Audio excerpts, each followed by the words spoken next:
we're at now, because of course the sun moves slow and everything from our perspective takes fucking forever.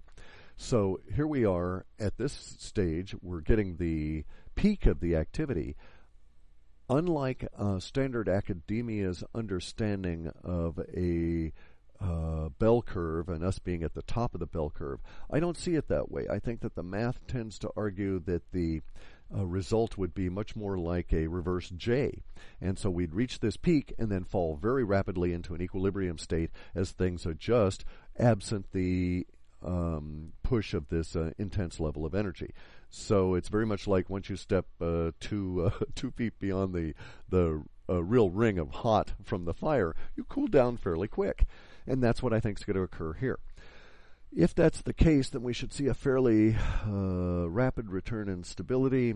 If we estimated that it took 2.25 centuries to get us to where we're at, and we were dealing in small fractions, the Vedic math would say that our return to, quote, new normalcy, and let's put new in front of that because it's not normal that any of us have ever lived through, that should be occurring in less than 20 years. And if we start that in 2013, well, we'll be reasonably stable within the middle of the next decade.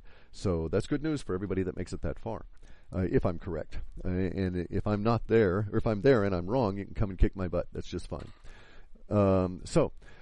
Good news relative from Dr. Bhat's math. If anybody really wants to get into it, I can point you to certain mathematic formula that you can apply yourself and do your own arithmetic, and we can see where we're at, see if we disagree. Let's go into some personal stuff here, fairly quick, or trivia, let's just call it that. Turns out that if you took all of the ex-Catholics of the planet and put them into their own denomination, they would be the third largest religion in the world behind Hinduism and Mohammedanism. So, interesting bit of fact there. Now, also, speaking of the Catholics, the Catholic Church is going to be undergoing, from our data, I know this is going to happen relatively soon. We've passed the November 9th period in which we're going to see which we can't see. It's not visible at the moment, but I'm quite convinced it's ongoing. There's this grumbling, if you will, within the internal form of the Catholic Church, within its infrastructure, that's ongoing at the moment. We're going to see a huge outburst, truly an eruption of a corruption come out of the Vatican real shortly, that it will in the future be able to be pegged as the beginning of its death throes. So that's something to look forward to. That is also temporally very close to the next significant shift in the global economy. So it'll all happen at once, or not at once, but we'll perceive it that way, that it'll all be coming very close together. Let's see. Oh, yeah. Okay. So a couple of things. George Ure had mentioned mudra, and I got a lot of questions about the mudra and so on. And to a certain extent, he's correct in some of the things he was saying, but I advise everybody to be very, very, very careful of mudra. The word actually translates as seal, not gesture, but like a seal that one might put on an envelope, or a sealing up of a building or something. In the mudric or yogic sense, though, the seal is a period or a hard stop or an implementation or an execute order placed on a series of commands that are embedded within the hand gesture itself. Because bear in mind, the hand is not stationary during mudra. The hands move, and so they form, if you will, a sentence. That the mudra itself, the captured formal ending position, is known as the seal, or the activation, or we can think of it as the execute command in computer programming language, because basically you do a series of movements of the hand which are interpreted by two parts of the brain. The linguistic component actually feels it as a phoneme. You can actually do hand gestures such that an individual will feel as though they've been communicated with through their language center. They will feel as though they've actually heard words, but in fact there's no words that are transmitting between the two of you. But at the same time, it's going through the visual part of the mind as a grapheme and is being interpreted as graphemes that are then shifted over to the phonetic or to the language section of the brain and interpreted as phonemes. It's a very interesting thing itself, and in fact could be considered to be, quote, magical. It is a technology. The mudra, like all technology or all weapons, can be used two different ways. You can use them for good or bad. You can use them for healing, calming, et cetera, but they also can be used for the opposite, the disturbing, the unbalancing, obscuring, and so on. It is a dangerous practice to take up the use of the mudra without understanding what you have to do in order to effectively use this technology.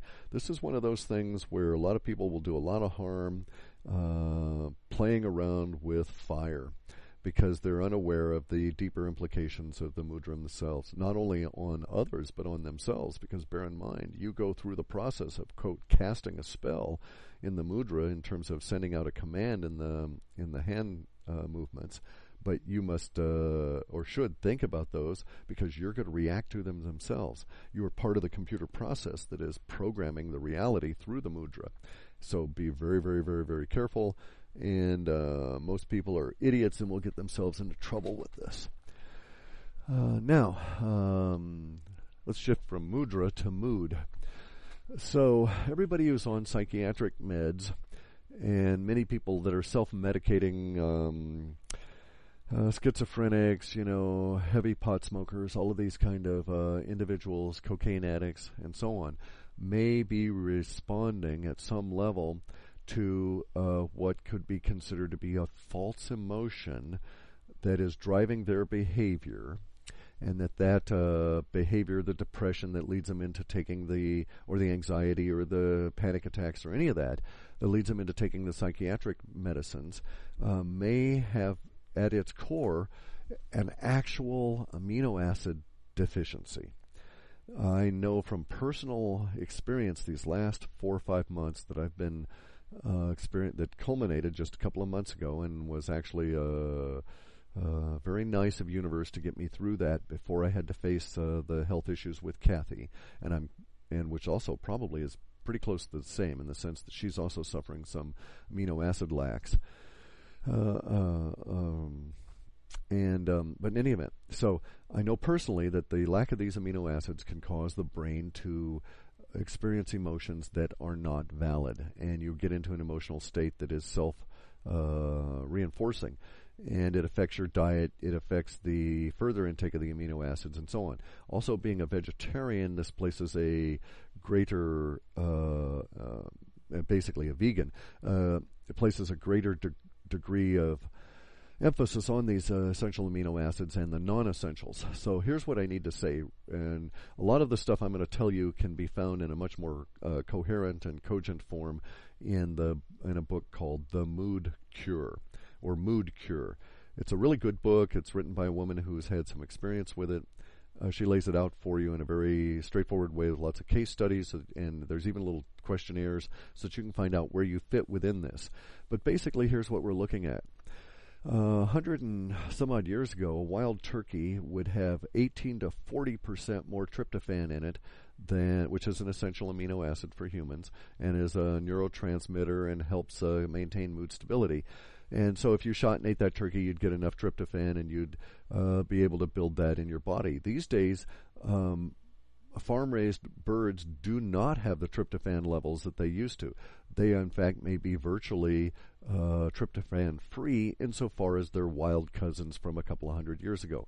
This is also true of any animal that is raised by man for food consumption in our modern society. Our collective food body has been polluted and destroyed as an aspect of our going through the end of the age, the Kali Yuga, all of that kind of stuff, and as also an aspect of our being shoved about by the sun, and it's altering its relationship with us and changing the energetic pattern of our planet.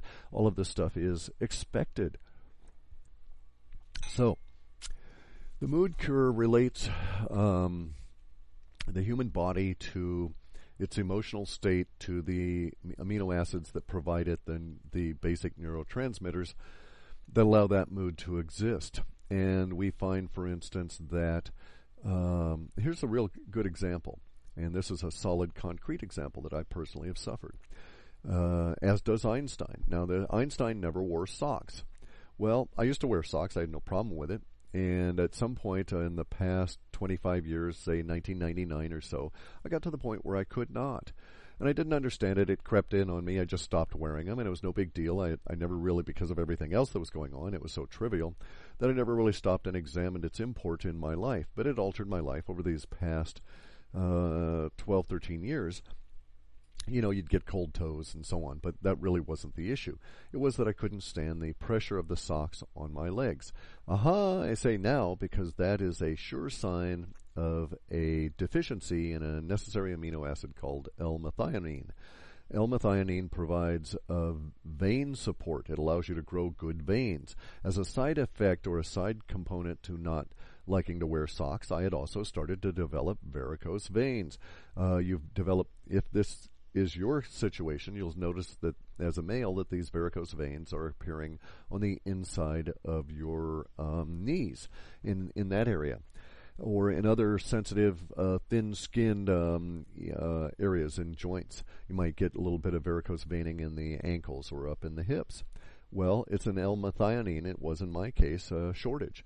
Once I started getting adequate levels of that, my legs started strengthening again, and the vein support was there, and took a couple of months, but I can wear socks again, and the varicose veins are gone. Basically, the tendency for those veins to kink up and become varicose has gone away because it was an amino acid deficiency. Now, as a vegan and suffering through these, especially these past 4 or 5 months, as Kathy and I have been working through many issues, a lot of them relating to the psychiatric meds and her health, I've had a less than adequate diet, and my amino acids got really terrible, and I got into a mental state that was not good.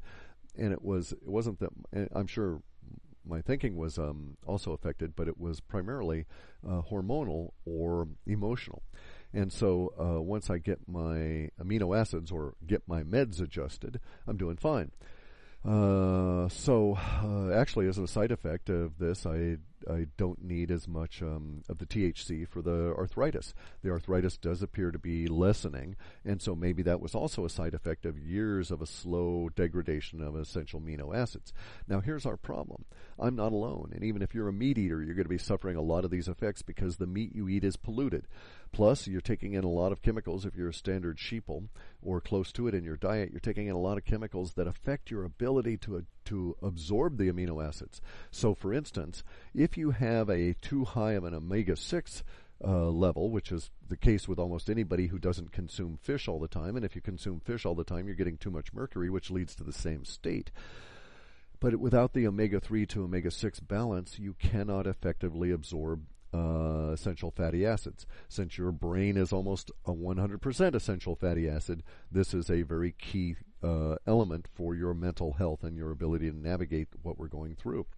So it's necessary that we get our diets correct and we get our view of reality adjusted through our diet before we start screwing around with all these psychiatric meds.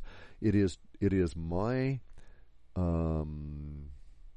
understanding now that if I had really pressed and understood, which I could not have, the universe wanted us to learn this way, but I'm basically saying that 20 plus years ago, when we first started encountering depression tendencies in our relationship with Kathy, then maybe at that time we should have understood it, that it was a result of her diet causing the inability to absorb essential amino acids. That at the time was probably some form of diet soft drink, because of the pressures on in our society on women to always be thin, and look where it's led. You know, a huge number of women are vastly obese, clinically obese, morbidly obese, because of the consumption of these damn diet products, all of which cause the body to not absorb the food that it should be absorbing. And we're in a period of time where our food doesn't have the nutrients it needs to be providing to us, and so we have to really look elsewhere. So, for instance, some of the sources of the amino acids can be now found in supplements in pure forms that are non-animal derived. The reason that I say that this is important is because animal-derived substances were going to come in with lots of levels of pollutants, mercury in fish, all of the potential for mad cow disease and everything else from the beef. Plus, by the way,